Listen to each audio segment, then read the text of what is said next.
¿Cómo crear un jardín inglés en Polonia? ¿Qué plantas debería tener un jardín así? ¿Qué elementos son importantes en él?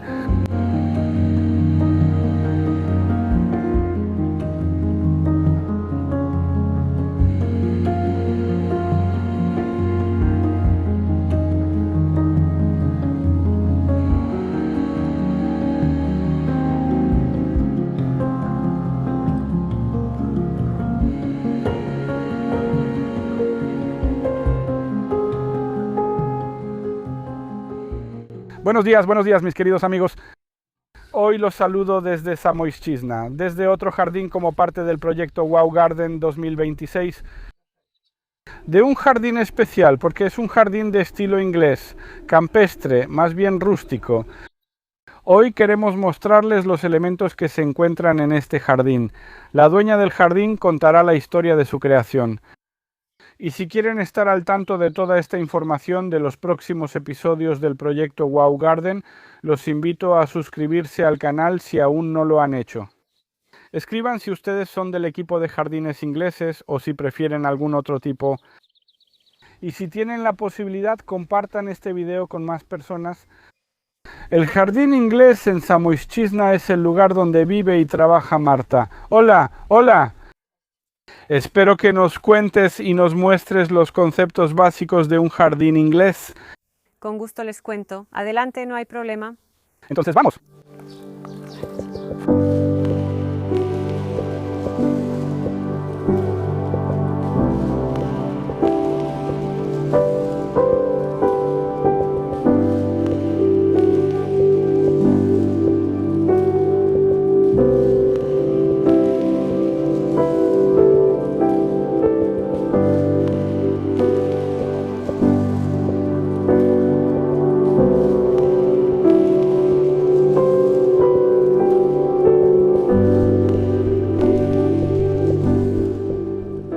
Marta, dime, ¿de dónde surgió la idea de este lugar, de un jardín inglés, aquí en Zamojszczyzna?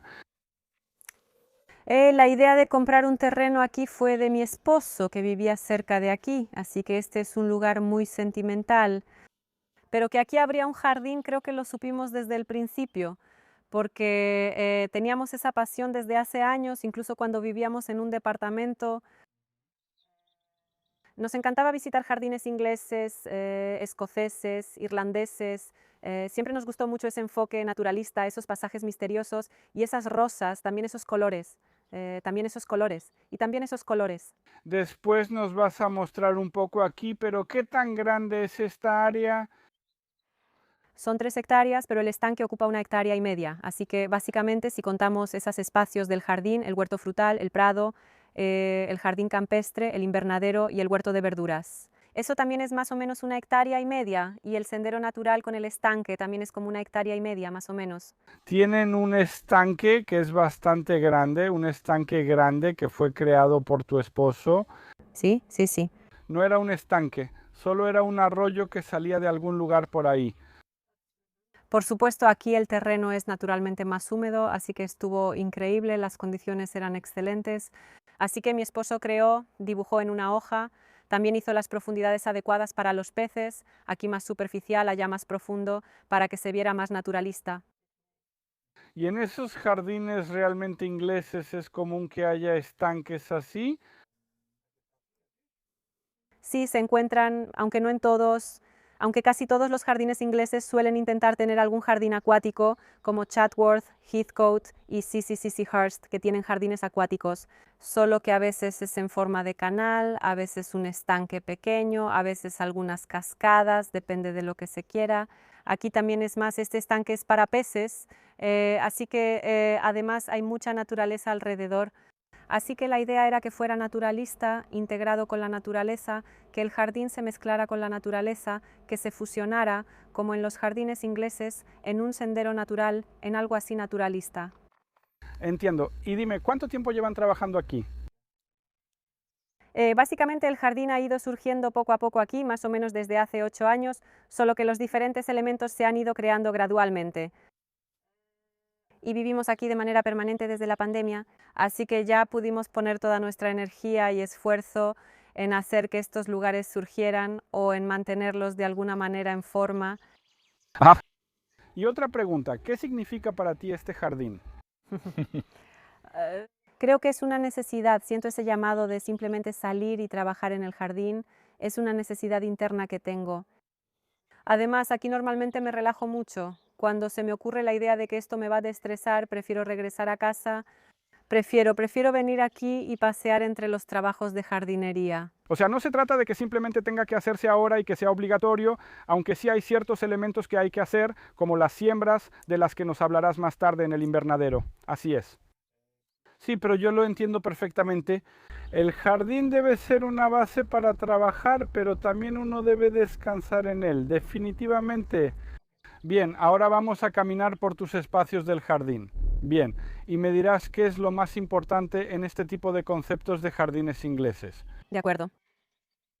Estamos en tu primer espacio que está rodeada de setos de carpe, ¿verdad? Así es. ¿Qué es este lugar? ¿Cómo se pueden llamar? Es como un jardín cottage, un jardín campestre, un jardín de abuela, así como antes nuestras abuelas tenían phlox, dalias y todo eso. Eran plantas conocidas, muy tradicionales. Aquí en este jardín hay una mezcla de plantas anuales, bienales y perennes. Y así era, exactamente. ¿Y cuál es la idea de esto? Porque aquí tenemos muchos senderos, pero también esos parterres. ¿Es esta una base tomada de los jardines ingleses? Mi inspiración fue uno de los primeros jardines que vi allá en el norte de Inglaterra, Leibans Hall. Ellos tenían justo ese tipo de huerto con esas pirámides de chícharos. Eso me fascinó. Decidí que yo tenía que tener al menos un caminito con esos chícharos. Y esos chícharos crean una especie de simetría aquí en este jardín. Pero en general la simetría es visible porque en realidad son elementos rectangulares. Exactamente. Aquí hay 16 de esos rectángulos, o sea, el eje del jardín es muy simétrico, esos caminos de grava. Pero en los parterres todo crece un poco como quiere, es como un caos controlado. Ya que estamos hablando de estos chícharos, pues tenemos que mencionarlos, porque es la temporada de los chícharos. Son estupendos, te digo, son carnosos, gruesos. ¿Cómo le haces para que los chícharos sean así desde el principio? Desde la semilla, ¿verdad? Ya sea que tenga semillas compradas o recolectadas. En febrero las siembro en macetas, en bandejas de semillero, se quedan en el invernadero frío. No pueden estar así, la temperatura no puede bajar de 5, pero 5. ¿También germinan en ese invernadero frío? Germinan al principio durante 3 o 4 días en casa y luego las llevo todas al invernadero y ahí se quedan hasta abril, hasta el momento de plantarlas. Pero gracias a eso desarrollan un hermoso sistema de raíces y por eso tienen esas flores y ese aroma, porque si las plantáramos directamente en la tierra, después ya no serían iguales. Ya he hecho experimentos. Son más pequeñas, tienen esos tallos florales más cortos. El aroma también es diferente, por supuesto mucho depende de la variedad. Aquí por ejemplo tenemos esta variedad llamada Gwendolyn de la Chelsea Flower Show de hace como 2 años creo. Pues les diré que ese fue un guisante de olor ganador de medalla de oro y justo recogí las semillas. Y esas tienen unos volantes realmente enormes. Sí, son rizadas, es cuestión de la variedad. No son tan simples, bueno, pero así crecen. Pero para que crezcan así, seguramente necesitan alguna base, o sea, tienen que comer algo. Compost, cada año lo cambio en este lugar. Aquí también hay una protección especial contra los topillos. Una tabla que mi esposo puso aquí porque es difícil ya que ellos muerden las raíces. Y todo el tiempo después de la lluvia las ato de vez en cuando con un cordón para que mantengan su forma y también hay que despuntar mucho. O sea, durante toda la temporada tenemos que poner los guisantes de olor en pequeños ramos, en ramitos, para que sigan floreciendo. No debemos permitir eso, no podemos dejar que se formen las semillas, porque si lo permitimos, si nos vamos de vacaciones o algo así, entonces los guisantes de olor dejan de florecer. Se ponen amarillos, dejan de crecer. Producen semillas. Y entonces podemos recoger esas semillas, pero eso será hasta dentro de un mes aproximadamente. Incluso puede tardar más. Una vez mis guisantes de olor duraron hasta noviembre. Sí, hasta septiembre, si se les quitan las flores marchitas, está bien. Entonces es muy importante, si quieren tener unos guisantes de olor realmente hermosos y miren cómo se ven, hay que cortarlos sin miedo en cuanto aparecen, no hay que tenerles lástima. Cortamos, los ponemos en floreros, hacemos ramos pequeños, el aroma debe esparcirse por todas partes. Cuanto más cortamos, más crecen los guisantes de olor. Cada 2 días, incluso se puede quitarle las flores a toda la pirámide. Nos alejamos un poco de los guisantes de olor, pero aquí tenemos otro parterre que está lleno de varias estructuras metálicas. ¿Para qué sirven estas estructuras aquí, oye? Son soportes soldados para flores altas. Y aquí tenemos un parterre que en primavera es de tulipanes, pero en este momento hay cosmos, que son flores anuales. Y estos cosmos, gracias a que hay estas rejillas altas, se pueden clavar más firmemente, ¿verdad? Sí, sí. Se puede. Luego no se caen aquí tan fácilmente. Exactamente, gracias a eso se mantienen en su lugar. Yo, por supuesto, a veces todavía les ayudo un poco con cuerdas desde afuera, porque de verdad pueden caerse, pero aquí habrá una nube de flores. Por lo menos debería haber una nube de flores en agosto. Entonces, cuando vengamos durante esa segunda visita, seguramente aquí habrá muchas flores. Y tengo una pregunta para ustedes. ¿Ustedes usan este tipo de soportes para las plantas? Y si es así, escriban para qué flores en específico usan este tipo de soportes. En ese lugar tenía soportes de metal y aquí tenemos el método clásico inglés, ¿verdad? Así es, mi esposo lo hizo de madera, simplemente del jardín, de unas ramas que encontró por ahí, un poco inspirado en el jardín inglés de Sarah Raven. O sea, es una separación, pero en realidad no es una separación, más bien es algo decorativo. Y ahí está, porque es una combinación fantástica. ¿Qué tenemos aquí? No, las caléndulas se sembraron solas y las espuelas de caballero las sembré en marzo directamente en la tierra porque les gusta mucho crecer cuando simplemente las esparces así. En la tierra. También hablábamos fuera de cámara que tú prácticamente siembras todo. De eso también vas a hablar un momento, en un ratito en el invernadero, y justo la espuela de caballero está siendo sembrado en los parterres. Así es. La espuela de caballero y las amapolas se comportan muy bien cuando se siembran directamente en los parterres en marzo. Lo mejor. Aquí hay una docena de estos diferentes bancales. No les vamos a mostrar todas ahora porque vamos a dejar algo para nuestra segunda visita, pero vinimos a un bancal donde tenemos plantas perennes. Bianuales, bianuales. Justo aquí hay claveles, clavel del poeta y otro tipo de clavel que florece más tarde, así que todavía hay capullos y aquí ya están marchitándose para la digital. Creo que esto es un símbolo del jardín inglés, la digital. Y por eso quería venir aquí, porque realmente estas bianuales son plantas muy importantes. Y aún más importante es que justo ahora hay que sembrarlas. Exactamente, ya me pongo a hacerlo. Entonces, junio, principios de julio, es el momento en que deberíamos empezar a sembrar las plantas bienales, porque después, ¿cuándo van al suelo? Septiembre, octubre. Para que todavía desarrollen ese sistema de raíces. Sí, primero, y para que todavía crezcan más, exactamente. Mencionaste que las plantas, para que florezcan hermosamente, especialmente aquellas que florecen muy intensamente en poco tiempo, necesitan fertilizantes. Vi que tienes surfinias, petunias. ¿Con qué frecuencia las riegas? Yo trato de regar todas esas plantas de maceta al menos una vez a la semana y a veces hasta 2 veces. Eso está muy bien porque de nuestro siguiente socio, la empresa Sumin, tenemos para ti un set de todo tipo de fertilizantes solubles, por ejemplo, también para tomates, pero especialmente para plantas con flores. Aquí tienes, gracias, me va a servir mucho. Y para que la abundancia de esas plantas sea realmente significativa. Muchas gracias. Para mí, queridos amigos, un indicador de los jardines ingleses también son los llamados huertos, ¿verdad? Sí, así es. O sea, huertos en general. Y tú también tienes una zona así. Cuéntanos un poco sobre ella. Es una zona que se creó hace poco, incluso diría que todavía está en proceso, porque aquí está planeado algún tipo de muro en el fondo. Por ahora hay grava y huertos elevados. Trasladé parte de las verduras del jardín rural aquí, por ejemplo las fresas, y por supuesto también sembré aquí zanahorias, rábanos, lechugas. O sea, lo clásico, lo que hay en el huerto. Exactamente así. Pero también tienes ahí un campo de amapolas, que no es algo clásico en el huerto. No lo es, pero me gustan mucho porque en esta época del año aquí pasan muchísimas abejas. Tengo muchas variedades de amapolas que simplemente son interesantes, ornamentales. Alegran mucho en la mañana cuando vienes aquí con tu cafecito o tu tecito. Y dime, ¿son esas camas elevadas el principio y la característica principal de estos huertos o es más bien por comodidad?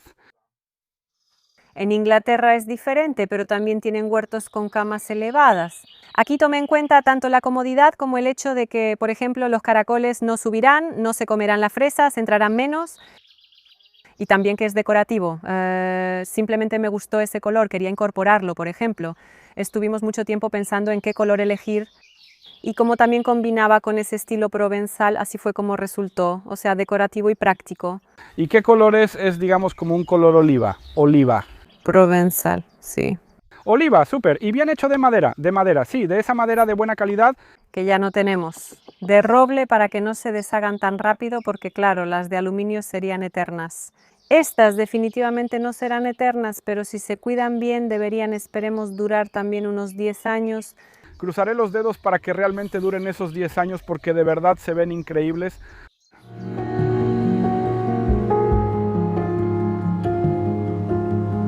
Gracias por...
Mis queridos, estamos en el corazón del jardín, junto al invernadero. En el corazón de los jardines ingleses normalmente también hay invernaderos.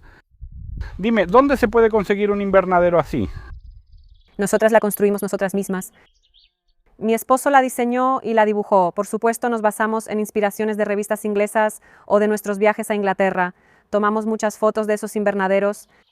Y nosotras mismas, pues construida, tardó un año en construirse. Así que realmente fue un reto, pero aquí está, en estilo inglés victoriano. También vale la pena señalar que si alguien quisiera un invernadero así y no quiere construirlo por sí mismo, hay empresas que pueden hacerlo, ¿verdad? Hay empresas que pueden hacerlo y hay empresas de Suecia y también empresas inglesas, ya sea Hartley Botanic o Alitex, esas empresas lo hacen, se pueden ver en Chelsea. Pero esos ya son costos casi como los de una casa. Son costos muy altos, de verdad. Habría que cotizar directamente con ellos, en serio. Así que definitivamente, ¿de cuántos metros cuadrados es más o menos ese invernadero? Tiene, porque son como 2 jardines de invierno, como 40 y tantos metros más o menos. O sea, está dividida en 2 secciones, sí. Íbamos a entrar ahí para mostrarles, pero me pregunto si hace calorcito. Podemos entrar un momento. Entonces vamos a entrar, pero les mostraremos el interior. Está padre, lo bueno es que realmente está dividida en 2 partes. Esta primera parte te sirve para las plántulas, así que cuéntanos algo de esas plántulas. Sí. Marzo, febrero, abril, aquí es donde hago los semilleros, o sea, las bandejas de semillas y todo eso. Todo está aquí. Muchas plantas necesitan frío, así que aquí es donde están en ese momento. Sí. Lo que se llama aclimatación. ¿Verdad? Exactamente. Luego, las que aman el calor las siembro en abril, también las dejo en el invernadero, después las saco del invernadero, las pongo afuera o las aclimato aquí afuera. Y en invierno y otoño sirve para fines decorativos, o sea, realmente lucecitas, arbolitos, aquí se pueden hacer coronas, talleres. Cuando no hace tanto calor como ahora. La otra parte es un invernadero clásico. Ahí hay tomates, pepinos, melones y todo lo demás. Sandía, sí. Antes había una vid, pero la quité porque resultó que la raíz llegaba muy profundo, le quitaba los nutrientes a las otras plantas, además venían avispas y se comían todas las uvas, les encantaba el calor, así que quitamos esa vid. De hecho, últimamente teníamos una vid en uno de los jardines y no notamos algo así, pero bueno, por otro lado, eso también está bien. Cada quien lo ve diferente. Por otro lado, es mejor, también está bien aprender algo. Está bien.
El jardín inglés en tu casa no son solo esos macizos y esos espacios. Se podría decir que ese enorme estanque que tu esposo construyó es como una habitación aparte.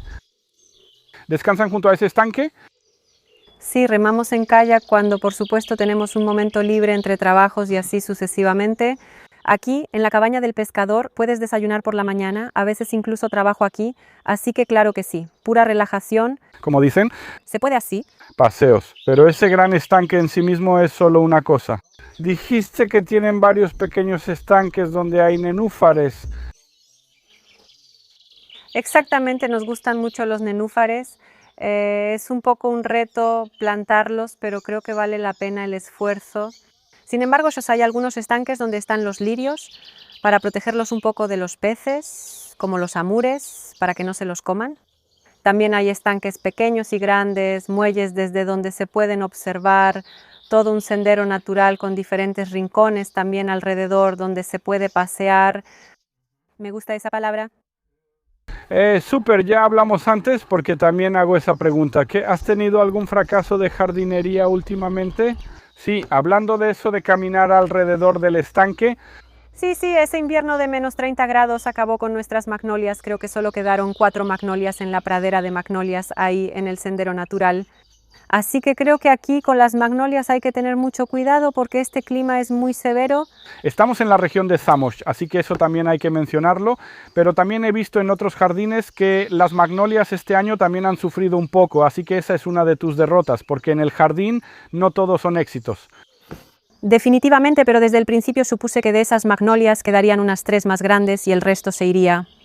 Algo me decía que así sería, sentía que así iba a pasar.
Cuando uno va de visita a casa de alguien, normalmente lleva flores, pero nosotros vinimos a un jardín, así que no traemos flores, pero sí traemos regalos. Genial. De nuestro socio Allegro. Aquí tengo un kit de jardinero, tengo este equipo para fumigaciones. Oh, esto se puede usar para fertilizantes foliares. Tenemos una red, vi que usas una red. Para los pepinos. Algo para amarrar. Súper, y bueno, gracias. Está genial. Oye, pruébala. Es una banquita. Pero la banquita también sirve para que cuando estés deshierbando de rodillas puedas sentarte aquí y cuando te canses la volteas y tienes una banquita. ¿Te va a servir? Claro, está genial. Nunca había visto algo así. Estoy muy sorprendida. Súper, me alegra que te sirva. Gracias. Mis queridos, en Allegro pueden encontrar realmente muchísimos productos y artículos para el jardín. Si quieren hacer compras más grandes, recuerden que pueden usar Allegro Pay para posponer un poco ese pago, por ejemplo, por 30 días o dividirlo en cuotas cómodas. Marta, ¿cuál elegirías tú? ¿La planta más importante que debería estar en un jardín inglés, cuál sería? La rosa, por supuesto. Inglesa, de preferencia. La rosa inglesa, de preferencia. Dime, ¿cuántas rosas tienes en el jardín? Si las cuento creo que serán unas 150, pero probablemente hay un poco menos de variedades. ¿Unas cuantas docenas probablemente? Sí, exactamente. Creo que ya no las he contado con exactitud últimamente. ¿Tienes rosas trepadoras de arriate y cubresuelos? Muchas arbustivas. Ni siquiera tengo cubresuelos. Tengo como 2 rosales de tallo y el resto son principalmente arbustivas inglesas o trepadoras. Así que súper. Porque realmente es muy importante tener rosas en un jardín inglés. Por eso les pregunto, ¿qué variedades de rosas tienen? ¿Cuáles son sus favoritas? Dime, Marta, ¿se encuentra madera en los jardines ingleses? Por supuesto, creo que todos los materiales naturales, así que también la madera. Entonces tengo otro regalo para ti de parte de la empresa Jagram, nuestro socio, que tiene excelentes elementos de madera para el jardín. Tengo una celosía, tengo una maceta con esa celosía. ¿Encontrarás un lugar para ella? Oh, sí, justo tengo una rosa inglesa que está esperando ser plantada. Creo que será perfecta.